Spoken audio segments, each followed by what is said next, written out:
The next piece that we need to talk about in order to do stub matching is how to match the real part of a transmission line. Here I have a load that has a magnitude of 100 plus J 100 ohms, which when normalized is 2 plus J2 and is plotted here on the transmission line. Matching the real part means that I want the real part of the load, shown right here, I want the real part of the load to match the characteristic impedance. What it means is I want the input impedance right here, Z in, should equal Z naught plus some imaginary part that I'll take care of later. This is in ohms. If I normalize this input impedance by 50 ohms, what it would mean is I would have 1 plus J something, not in ohms. So where is the real part equal 1? This means the real part equals 1. Well, that's this circle. See this circle right here? This whole circle has the real part equal to 1.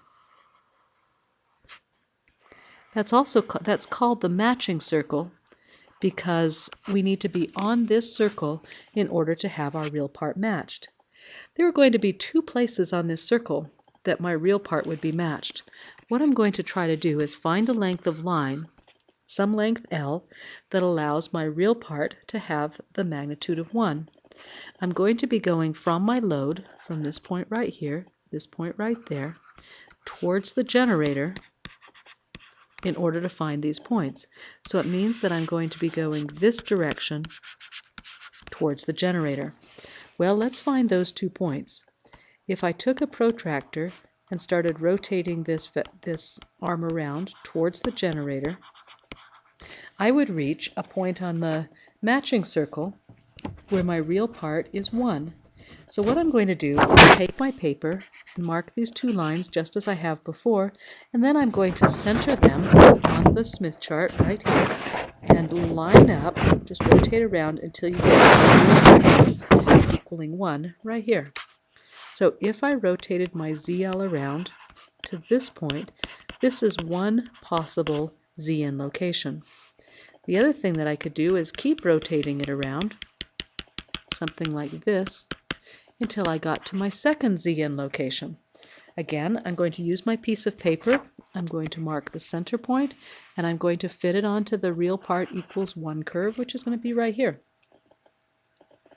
So this is a second ZN possibility. Now let's look at the first one. Right here, I'm rotating towards the input impedance. What distance did I have to go? In order to figure that out, let's draw a line from the center of the Smith chart through the point that I'm interested in, and let's read off this distance right here. So I started here at 0.21, and I'm ending here at about 325 wavelengths. So my L1, one possible length, is going to be 0.325 minus 0.21 wavelengths, which is going to be 0.115 wavelengths. That's the length, one possible length, that I could use to match the real part of my input, the real part of my load. Now a second possibility is all the way around like this. And let's draw the line for that one. From the center out through ZN2, like this. Looks like I'm going to go to 0.178 wavelengths. So L2 is going to be this, we're starting right here at 0.21. Let me erase that because actually I need to be subtracting that off.